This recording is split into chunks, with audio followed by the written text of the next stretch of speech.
ትዝ ይለኛል አንዷ እንጦጦ ማርያም ጥር 21 ቀን ጋብቻዋን ለመፈጸም ትመጣለች። ቀኑ የእመቤታችን የዕረፍት ቀን ስለሆነ አንድ ጳጳስ መጥተው ነበር። የጋብቻቸውን ሥርዓት እሳቸው ነበሩ የፈጸሙላቸው። ልጅቷ ከአንድም ሁለቴ ራሷን እየሳተች ወደቀች። ሚዜዎቹ አፋፍሰው ያነሷታል፣ እሷ መቆም ያቀታታል። እንደምንም ተብሎ በሚዜዎቿ ተደጋግፋ እጇን እንኳን ለቀለበት መዘርጋት አቅቷት እነሱ እጇን ይዘውላት ልጁ ቀለበቱን አደረገላት። እሷ ለልጁ ቀለበቱን ማድረግ አቅቷት ሚዜዎቿ ደግፈዋት ሁለቱን ጣቷን አንዷ ሚዜ ይዛለት ምን አለፋችሁ ቀለበቱን ሚዜዋ ያደረገችለት እስኪመስል ድረስ ሙሽራዋ በደም ነፍስ አደረገችለት። ይህ ሁሉ ሲሆን ጳጳሱ፣ ካህናቱ፣ ቤተሰቦቿ ሁሉ ተደናግጧል።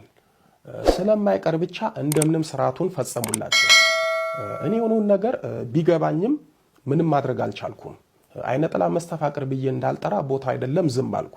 የሚገርማችሁ ቅዳሴውን በሚዜዎቿና በመቋሚያ ተደጋግፋ ጨረሰች። ቅዳሴ ሲያበቃ እኔም ወደ ውጭ ወጣሁ።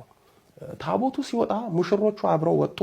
እንደዛ ተደጋግፋ የጋብቻዋን ስርዓት የፈጸመችው ልጅ እያጨበጨበች ስትዘምራች በጣም ገረመኝ። ምናልባት የሚያገባት ልጅ እግዚአብሔር ፍቅር ስለሆነ መስተፋቅር ማድረግ ወይም በመስተፋቅር ማግባት ኃጢአት አይደለም ብሎ አድርጎባትም ይሆናል። ምክንያቱም በመስተፋቅር የሚጋቡ ሰዎች በተለይ መስተፋቅር የተደረገባት ሴት የጋብቻዋ ቀን ይህንን የመሰለ ፈተና ሊገጥማት ይችላል። ምክንያቱም ጸሎቱ፣ ስርዓቱ፣ ቡራኬው፣ ቦታው ወዘተ የመስተፋቅሩን መተት ይጻረረዋል። የወለላይቱ እመቤት ልጆች ጌታችን ለእናቱ ለድንግል ማርያም በሰኔ 1 ቀን ቃል ኪዳን ገብቶላታል። ይህ ጽኑ ቃል ኪዳን በሰኔ ጎልጎታ የጸሎት መጽሐፍ ላይ ተመዝግቧል። እዚህ የጸሎት መጽሐፍ ላይ ጌታችን አጋንንት በምን እንደሚመሰሉ በሰፊው ከዘረዘረው ውስጥ አንዱ በፍቅር የሚመሰሉ የሚለው ይገኝበታል። ይህም ከመተት እንደ መስተፋቅር፣ መስተዋደድና ፍቅረ ሰብን የመሳሰሉት ዋና ተግባራቸውና ተልኳቸው ሰዎችን ለጊዜው በጥበባቸው ማፋቀር፣ ማዋደድ አንዱ ስራቸው እንደሆነ ሲገልጽልን ነው። የሚያሳፍሩ ደግሞ መስተፋቅር መተትን የሚደግሙት ወይም የሚመትቱትና የሚሰሩት በእኛው በአንዳንድ በቤተ ክርስቲያኗ ስር በአገልግሎት ያሉ የፈጣሪን አደራ ያጎደሉ እና የበሉ ሰዎች መሆናቸው ነው። መስተፋቅር መተትን የሚመትቱት ሰዎች አጋንንታዊ ተንኮልን እንደ አንድ ስራ በመቁጠር ገንዘብ እየሰበሰቡ ትውልድን ገደል የሚከቱ ሰዎች ናቸው። በመስተፋቅር ዙሪያ ደስ የሚለው ነገር መስተፋቅር የተሰራበት ሰው በቀላሉ በጸበል ጮሆ ደጋሚውንም አስደጋሚውንም ማዋረዱና ማጋለጡ ነው። የመስተፋቅር አጋንንት ራሱ እከሌ ነኝ እያለ በቀጥታ ሚስጥሩን በማውጣት ተዋርዶ ያዋርዳል። ወደ መስተዋደድ ስመጣ ደግሞ መስተዋደድ የሚባለው አንዲት ሴት ወይም አንድ ወንድ የማይወዳትን ሰው እንዲወዱት የሚደረግበት ነው። መስተዋደድ እንደ መስተፋቅር ሲሆን በብዛት ያለምንም ቅድመ ሁኔታ ሳይፋቀሩ በራሳቸውና በሰው በኩል ትዳር ይመጣላቸውና ይጋባሉ። ተጋቢዎቹ የፍቅር መሰረት ስለሌላቸው መዋደድ ያቀታቸዋል። ያኔ ከሁለት አንዱ መስተዋደድ የሚባለው መተት በማስመተት ለመዋደድ ይሞክራል። መስተዋደድን አደገኛ የሚያደርገው በፍጹም የማትወዱትንና ልትወዱት የማትችሉትን ሰው የሚያስወድድ ሆኖ ነገር ግን እንደ መስተፋቅር በጸበል በቀላሉ ላይጮህና ላይጋለጥ መቻሉ ነው። ምክንያቱም በተጋቢዎች መሃል እንዲዋደዱ ለማድረግ የሚመተት በመሆኑ አጋንንቱ በትዳራቸው ውስጥ እንደ ሚስጥር መተት ሆኖ ራሱን ይሰውራል፣ ይደብቃል። ጥሩ የአምልኮት ሕይወት ያለው ሰው ግን ያጋልጠዋል። ሌላው መስተዋደድን መንፈሳዊ ሕይወት ሳይሆን መንፈሳዊ መልክ ያላቸው ምናልባት የቤተ ክርስቲያን አገልጋይም ሊሆኑ ይችላሉ ይጠቀሙታል። አንዳንዱ መንፈሳዊ ሰው ሆኖ እሱ የወደዳትን እሷ ግን የማትወደውን ሰው በግድ ያለወድ በመስተዋደድ እንድትወደው ያደርግና እንድታምነው እንዳትጠራጠረው በቤተ ክርስቲያን ስርዓት ያገባታል። ከዛ በኋላ የመከራና የስቃይ ሕይወት ያኖራታል። ስለዚህ ሰዎች በመስተፋቅርና በመስተዋደድ ተዋደው ተፋቅረው ተጋቡ ማለት በአስማትና በአጋንንት ተጋቡ ማለት ነው። ያጋባቻቸው አጋንንት ነው። የፍቅራቸው መሰረትና ምንጭ ተፈጥሯዊ ሳይሆን አጋንንታዊ ነው። ሌላው መስተዋደድን ለጾታዊ ፍቅር ብቻ ሳይሆን ወንዶችም ሴቶችም እንዲወዷቸው፣ ሰው የተባለ እንዲወዳቸው፣ በሰው ዘንድ መወደድን እንዲያተርፍላቸው ልክ እንደ ፍቅረ ሰብ መስተዋደድን አሰርተው ይጠቀማሉ። የወለላይቱ እመቤት ልጆች እጅጉን የሚያሳዝነው ሰዎች እግዚአብሔር ሳያፋቅራቸው በመስተፋቅር አጋንንት ለመፋቀር መሞከራቸው ነው። እግዚአብሔር ሳያዋድዳቸው በመስተዋደድ አጋንንት ለመዋደድ መሞከራቸው ነው። ምናልባት አጋንንት የሰውን ሕይወት ለማበላሸት ያላሰበበት ሕይወት ውስጥ ለመክተትና መውጫ ለማሳጣት ለጊዜው በመስተፋቅርና በመስተዋደድ አጋንንት ሊያፋቅርና ሊያዋድድ ይችላል። ግን በጊዜ ሂደት በፍቅር ስም የተቆራኘን አጋንንት መልሶ የመልስ ምቱን በጠብ በመሰለቻቸት በመጠላላት ደስታ በማሳጣት በፍቅርና በትዳር ውስጥ ግራ በማጋባትና የህይወት እርካታ በማሳጣት ይጠልዘናል። እዚህ ላይ ልብ ልትሉት የሚገባው በዓለማዊም ይሁን በመንፈሳዊ በመስተፋቅር ወይም በመስተዋደድ የተጋባችሁ ሰዎች በትዳራችሁ እግዚአብሔር አይከብርም፣ በትዳራችሁ እግዚአብሔር አይኖርም፣ በትዳራችሁ የእግዚአብሔር ረድኤትና በረከት አይኖርም። ትዳራችሁም በእግዚአብሔር ዘንድ ተወዳጅነትና ተቀባይነት አይኖረውም። ይህ ብቻ ሳይሆን በመስተፋቅር ወይም በመስተዋደድ የተጋባችሁ ሰዎች የምትወልዷቸው ልጆች ምን አይነት ልጆች እንደሆኑና እንደሚሆኑ መጨረሻ ላይ በሰፊው ዘርዝሬ እነግራችኋለሁ። የሚያስደንቀው ደግሞ መስተፋቅርን በመስራት ወይም በመመተት የተካኑት አንዳንድ የቤተ ክርስቲያናችን ዕውቀትን በደንብ የጠገቡት ሚስጥር ያወቁት መሆናቸው ነው። አንዳንዶቹ የዋህ ምዕመናን በቤተ ክርስቲያኒቱ ሰዎች በመስተፋቅር መተት ይጠቃሉ። የፈረደባቸው ደግሞ በሰው ላይ መስተፋቅርን ሊያሰሩ ሄደው ራሳቸው ላይ ተመትቶ የሚንከራተቱም አይጠፉም። ሌላውና የመስተፋቅር ክፉ ጠንቁ በመስተፋቅር የተጋቡ ባለትዳሮች ቢፋቱ መስተፋቅር የተደረገበት ሰው ሌላ ሰው ማግባት አይችልም። የፍቅር ሕይወቱ በመስተፋቅር አጋንንት ስለታሰረ ከሌላ ሰው ጋር ዳግም ትዳር ለመመስረት ይቸገራል። ትዳር ቢመሰረት እንኳን ላይሳካለትና ደስታና ሰላም ሊያጣበት ስለሚችል ዳግም ትዳሩን የመፍታት እድሉ ሰፊ ነው። እህል ውሃ አገናኝቷቸው ቢጋቡ እንኳን ሁለተኛ ያገባውን ሳይሆን መጀመሪያ በመስተፋቅር ያገባውን ሰው እያሰበ በስቃይ ይኖራል። በመስተፋቅር መተት የተፋቀሩ ጮኛሞች አሊያም የተጋቡ ሰዎች ልብ ካል የራሳቸው ጠባይ ይታይባቸዋል። እጮኛ ያደረጋቸው ወይም ያገባቸው ሰው ከሌላ ሴት ጋር የፍቅር ግንኙነት ቢጀምር ቢዘሙት እያዩ አይናገሩም፣ እንዳያጡ ስለሚፈሩ።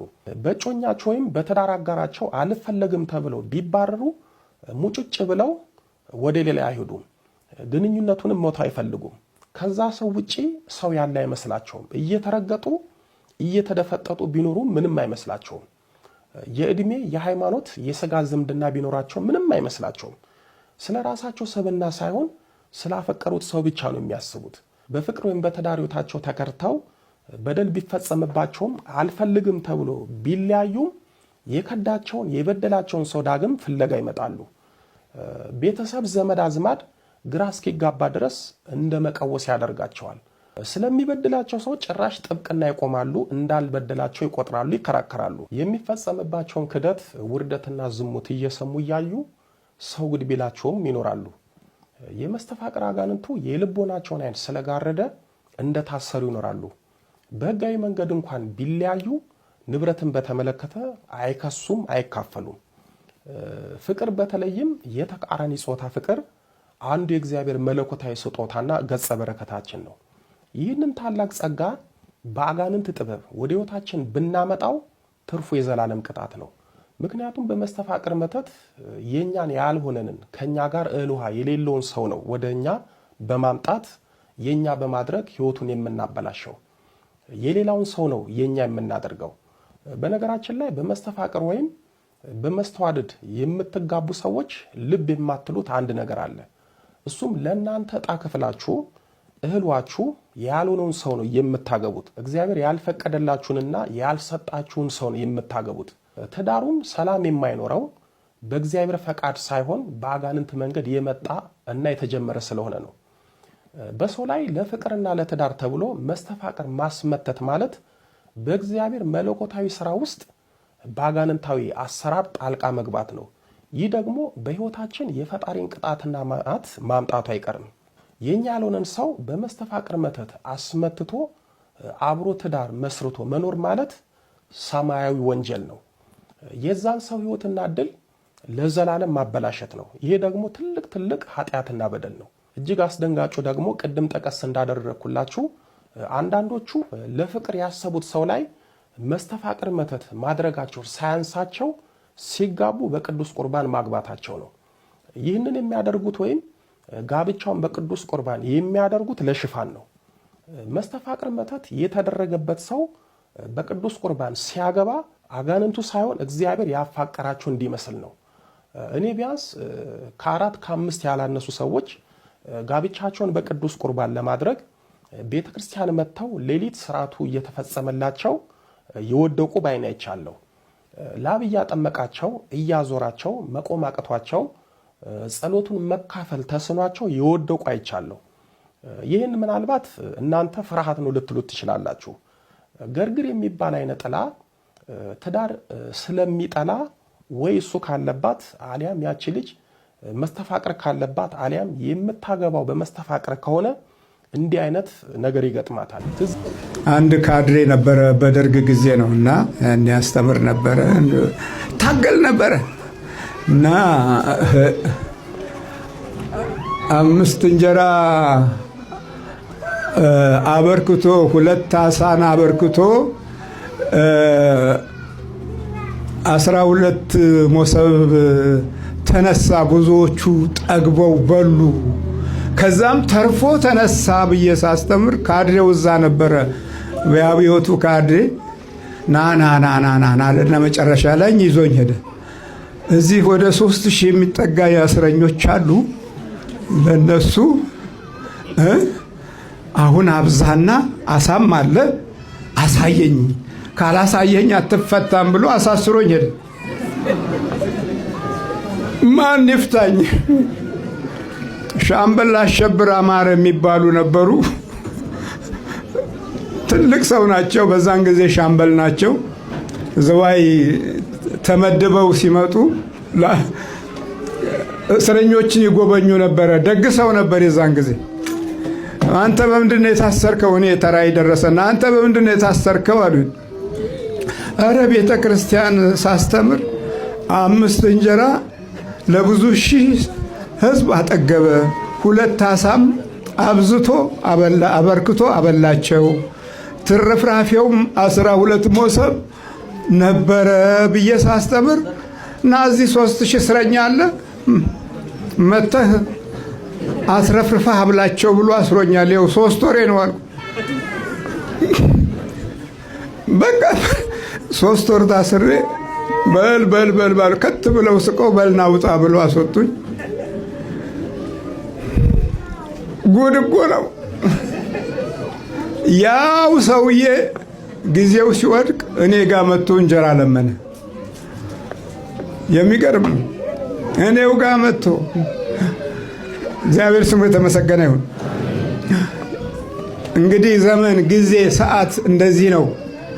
የእግዚአብሔርን በረከት ለጊዜ ለዘመን መሳለቂያ ብናደርግም የበረከቱን ኃይል በሰላሙ በኩል የሚገኘውን መንፈሳዊ ግንባታ በሕይወታችን ውስጥ ባለ መገዛት እናበለጽገዋለን። ክፋት በዚህ ዘመን ለምን በረታ ስንል፣ ምቀኝነት ለምን በዚህ ዘመን ጉልበት አገኘ ስንል የአምልኮት ፍቅር ስለሌለን ነው። እየሰማችሁ ነው? የአምልኮት ፍቅር የለንም። የአምልኮትን ፍቅር የነጠቀን ጠላት ደግሞ ግማሹ ከውርስ የመጣ፣ ግማሹ በቤተሰብ የገባ፣ ግማሹ በተልእኮ የገባ፣ ግማሹ በምቀኝነት የገባ፣ ግማሹ በክፉ ዓይን የገባ አዚም ይሆንብናል። ሰላማችንን ይነጥቀናል። ስለዚህ ከትንሣኤ በኋላ ሞትን የሚያሸንፈውን እግሩን ያዙት። እግሩን ይዘው ሰገዱለት። በዚያ ጊዜም ኢየሱስ እንዲህ አላቸው፣ አትፍሩ፣ ሂዳችሁ ወደ ገሊላ እንዲሄዱ ለወንድሞቼ ተናገሩ፣ በዛም ያዩኛል። አያዩኝም አይደለም ያለው፣ ያዩኛል። በቃሉ በኩል እግዚአብሔርን እናገኘዋለን። ስሙ የተመሰገነ ይሁን አምላካችን። በዛም ያዩኛል። ከድንግል ማርያም ተወልዶ እግሩን አሳየን። የሚሄድበትን እግር ይዘው ሰገዱለት። የዝቅታን ኃይል አገኙ። ክብራቸው፣ ሞገሳቸው ለትውልድ መማሪያ ሆኖ ይኸው ዛሬ እኛን ያገለግለናል። ይኸው እኛ በስሙ በክብሩ እንማጸናለን። እነሱ ባመለኩት አምልኮት ውስጥ በስሙ ተጠርተናል። ስለዚህ ስግደታችን የአምልኮት እንዳይቋረጥ መጸለይ አለብን፣ መስገድ አለብን። ስንሰግድ ልቦናችን ሁሉ ይሻሻላል፣ የጠላት ጉልበት ይሰበራል፣ በውስጥ በኩል ያለውን አገዛዝ እንሽረዋለን። ለኤልሻዳይ እሰግዳለሁ ስንል ኤልሻዳይ ሁሉን ቻይ ማለት ነው።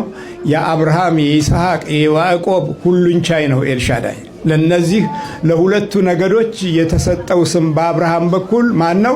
ኤልሻዳይ ነው።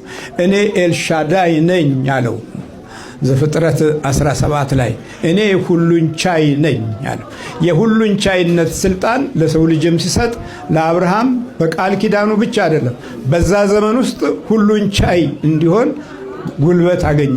ስሙን በገለጸለት ልክ ጉልበቱም የዛኑ ያህል ይጨምራል፣ ስሙን በገለጸለት። ስለዚህ የአብርሃም የይስሐቅ የያዕቆብ ኤልሻዳይ ሆይ ለአንተ ክብር ምስጋና ይግባ ስንል በአምልኮት ውስጥ ሁሉን ቻይነትን ለሕይወታችን እንቀበላለን።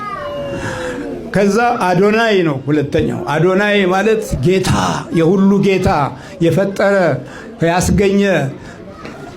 ያስገኘ እነዚህን ከኛ በላይና ከኛ በታች ያሉትን ያስገኘ፣ የምናየውንና የማናየውን ያስገኘ፣ የፈጠረ ህልውና የሰጣቸው፣ እኛን ደግሞ አካሉን ከአካላችን፣ ህይወቱን ከህይወታችን፣ ህይወታችንን ከህይወቱ አድርጎ ህይወታችንን ምስሉን ሰጥቶ ቁመናውን አስተካክሎ ሲሰጠን፣ አሁን ደግሞ ዲያብሎስ የሰው ልጅን ቅርጽ የሚያዛባ ቅርጸ ቢስ ነገሮች ሁሉ የምናያቸው ነገሮች ያንን ባህሪ ተከትሎ እንደዚህ ትውልድ እንዲዛባ አሁን ጥረት እየተደረገ ነው። ይሄ ፍልስፍናው ዓለም ትውልድን ማዛባት ነው እና ትውልዳችን የተዛባው የዕለት አምልኮትን ልናሳይ አለመቻላችን ነው። ልጆች አብራችሁ አባቶች ሲሰግዱ ሲያዩ ልጆችም ይሰግዳሉ። ምን እያረክ ነው ለሚለው ጥያቄ መልስ ትሰጣላችሁ። መልሱ መለኮታዊ መልስ ይሆናል። ምን አይነት መልስ? እምሰግደው አንተ እንድታድግ ነው። እኔ እኮ እምሰግደው አንተ የእግዚአብሔርን ክብር እንድታውቅ ነው።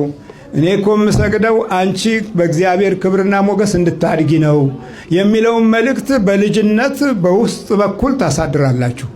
በውስጥ በኩል ያላሳደራችሁትን ዛሬ ከየት ትፈልጉታላችሁ? የት አለ? የለም። መጀመሪያ ያልተጠነቀቅንለትን ከየት ነው የምናመጣው? አይሆንም። ቤተ ክርስቲያን የምንሄደው ለመቀደስ ነው። ኑሯችን ደግሞ ለመባረክ ነው። የአምልኮት ስግደት የምንሰግደው ደግሞ ኑሯችንን ለእግዚአብሔር መውጫ መግቢያውን ለመስጠት ነው። የተወለደውን ደግሞ ለማውረስ ነው። ምንድነው ያወረሳችሁት? አሁን እዚህ ማንም እኮ አይሰማም። ይሄ የውጭ ዓለም ትውልድማ ይባረካል ብለህ ስጠብቅ አልሆነም እኮ። በአምልኮት ውስጥ አልኖርንምና ነገሮች ተበላሽተዋል። እግዚአብሔር ምሕረቱን ያብዛልን። እግሩን ይዘው ሰገዱለት። ምኑን ይዘው? ከምን በኋላ? ከትንሣኤ በኋላ። ይሄ ስግደት ሞት የሻረ ስግደት ነው። የአምልኮት ስግደት ይባላል። የአምልኮት ስግደት ማለት እንግዲህ ምራን፣ እንግዲህ አግዘን፣ እንግዲህ አየንህ፣ ሞትም ተሽሯል፣ እምነታችን ጸንቷል፣ ፍላጎታችን አንተ ነህ፣ ከዚህ በኋላ ያለው ነገር ሁሉ ያንተ ነው ብለው የአምልኮት ስግደት ሞትን የሻረ ስግደት ሰገዱለት። የተገናኙት በስግደት ነው። ሰማችሁ? የተገናኙት በምንድን ነው? በስግደት ነው። ስንፍና ስላደረብንና ባህላዊና ዕለታዊ ይሄ በቃ ወጋዊ ሆነን ያደግነው እኛ በዛ ውስጥ በማደጋችን ዛርና ውቃቢ አምላክ እስኪባሉ ድረስ ጊዜ ያገኙ። በአንድ ትውልድ ሁለት ትውልድ ወደ ኋላ 3 4 5 ትውልድ ወደ ኋላ ስትቆጥር ጨል ያለ፣ ውቅያባ ያለ፣ ዛር አለ፣ አይነጥላ አለ፣ ጠቋር አለ። እነዚህ በወግ ውስጥ ተቆራኝተው ትውልዱን ያዙት። መንፈስ አብሮ ይወለዳል የሚለው ነገር እስካሁን ለቤተ እግዚአብሔር ሰዎች አልገባቸው። ይሄ በራሱ ሌላ ትልቅ እርግማን ነው። ስለ መንፈስ ሲወራ ምንድነው መንፈስ ምንድነው መንፈስ ይሏችኋል። ታዲያ ምንድነው የሁሉ ትውልድ የጠፋው? ለምንድነው በረከት የራቀን? ታዲያ ለምንድነው ሰላም ያጣነው? ለምንድነው ፍቅር ያጣነው? መልስ የለም። ለምንድነው የምንተሰቃየው? ለምንድነው አይናችን የሚያዘው? ለምን ትውልዱ አእምሮ አላደገም? የለም መልስ የለም። መልስ የሌለው መልስ የመናፍስት ጉዳቶች መሸፈኛ ሆነናል። ታዲያ እንዴት ነው? እግሩን ይዘው ሰገዱለት። በክርስቶስ ሥጋና ደም ታትመን የመንግሥት ወራሾች እንድንሆን እግዚአብሔር አምላካችን ያብቃን። ሰላሙና ሞገሱ ከሀገራችን፣ ከሕዝባችን፣ ከወገኖቻችን ጋር ይሁን። አሜን።